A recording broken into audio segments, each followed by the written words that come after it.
Hi guys, ಯಾಕೋ ಗೊತ್ತಿಲ್ಲ ಇವತ್ತು ಮನ್ಸಿಗೆ ತುಂಬಾ ಬೇಜಾರಾಗ್ತಿತ್ತು. ಅದೇ ಬೇಜಾರಲ್ಲೇನೆ ಒಂದು ಮೇಕಪ್ ಲುಕ್ನ ಕ್ರಿಯೇಟ್ ಮಾಡ್ತಿದ್ದೀನಿ.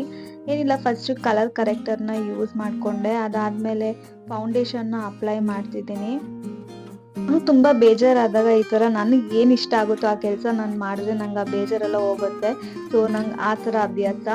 ಅದಾದ್ಮೇಲೆ ನನಗೆ ಬ್ಯೂಟಿ ಬ್ಲೆಂಡರ್ಕಿನ್ನ ಬ್ರಷಲ್ಲಿ ತುಂಬ ಕಂಫರ್ಟೇಬಲ್ ಅನ್ಸುತ್ತೆ ಫೌಂಡೇಶನ್ನ ಬ್ಲೆಂಡ್ ಮಾಡೋದಕ್ಕೆ. ಫೌಂಡೇಶನ್ನ ಬ್ರಷಲ್ಲಿ ಬ್ಲೆಂಡ್ ಮಾಡಿಕೊಂಡೆ. ಕಾಂಪ್ಯಾಕ್ಟಲ್ಲಿ ಫೌಂಡೇಶನ್ನ ಸೆಟ್ ಮಾಡಿದೆ. ನಾನು ಯೂಶುವಲ್ ಆಗಿ ಐಬ್ರೋಸ್ನ ಫಿಲ್ ಮಾಡಲ್ಲ, ಯಾಕಂದ್ರೆ ನನ್ನ ಐಬ್ರೋಸ್ ಆಲ್ರೆಡಿ ತಿಕ್ಕಾಗೆ ಇದೆ. ಇದು ಸಿಂಪಲ್ ಲುಕ್ ಆಗಿರೋದ್ರಿಂದ ಐಬ್ರೋಸ್ನ ಫಿಲ್ ಮಾಡಿದೆ.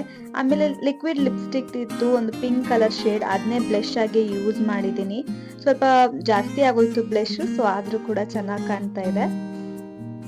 ನಾನಿಲ್ಲಿ ಸಿಂಗಲ್ ಐ ಶ್ಯಾಡೋನ ಯೂಸ್ ಮಾಡ್ತಿದ್ದೀನಿ, ಲೈಕ್ ಒಂಥರ ಬ್ರೌನಿಶ್ ಕಲರ್, ಒಂಥರ ಶಿಮರ್ ಐ ಶ್ಯಾಡೋನ ಯೂಸ್ ಮಾಡ್ತೀನಿ. ಸಿಂಪಲ್ ಲುಕ್ ಅಲ್ವಾ, ಅದಕ್ಕೋಸ್ಕರ. ಐಲೈನರ್ ಯೂಸ್ ಮಾಡಿಲ್ಲ ಅಂದ್ರೂ ಮಸ್ಕರ ಒಂದು ಯೂಸ್ ಮಾಡಿದ್ರೆ ಸಾಕು ಆ್ಯಂಡ್ ನಿಮ್ಮ ಲುಕ್ ತುಂಬಾನೇ ಚೆನ್ನಾಗಿ ಕಾಣುತ್ತೆ. ಅದಕ್ಕೋಸ್ಕರ ಮಸ್ಕರನ ಯೂಸ್ ಮಾಡ್ತಿದ್ದೀನಿ. ಝೂಡಿಯೋದು ಲಿಪ್ಸ್ಟಿಕ್ನ ಯೂಸ್ ಮಾಡಿದೆ. ಇದು ಬಂದು ಶೇಡ್ ಬಂದು ನ್ಯೂಡ್ ಬ್ರೌನ್ ಶೇಡ್, ತುಂಬಾನೇ ಚೆನ್ನಾಗಿದೆ ಆ್ಯಂಡ್ ಡೈಲಿ ಯೂಸ್ಗೆ ಈ ಶೇಡ್ ತುಂಬ ಚೆನ್ನಾಗಿರುತ್ತೆ. ಝೂಡಿಯೋ ಪ್ರಾಡಕ್ಟ್ಸ್, ಝೂಡಿಯೋ ಲಿಪ್ಸ್ಟಿಕ್ ಅಂದರೆ ನಂಗೆ ತುಂಬ ಇಷ್ಟ ಆ್ಯಂಡ್ ನಂಗೆ ತುಂಬ ಸೆಟ್ ಆಗಿಬಿಟ್ಟಿದೆ ಈ ಲಿಪ್ಸ್ಟಿಕ್ಕು. ರಿಯಲ್ ಆಗಿ ಒಂಥರ ಕಾಣುತ್ತೆ ಲಿಪ್ಸ್ಟಿಕ್, ಬಟ್ ಕ್ಯಾಮ್ರಾದಲ್ಲೇ ತುಂಬಾ ಒಂದ್ ಸ್ವಲ್ಪ ಲೈಟ್ ಆಗಿ ಕಾಣ್ತಿದೆ. ಅಂಡ್ ಫೈನಲಿ ಎಲ್ಲ ಫಿನಿಶ್ ಆಗಿ ನನ್ನ ಲುಕ್ ಈ ತರ ಇತ್ತು. ಅಂಡ್ ಹೇಗಿದೆ ಈ ಲುಕ್ ಅಂತ ಹೇಳಿ ಕಮೆಂಟ್ ಸೆಕ್ಷನ್ ಅಲ್ಲಿ ತಿಳಿಸಿ guys. So bye, love you all.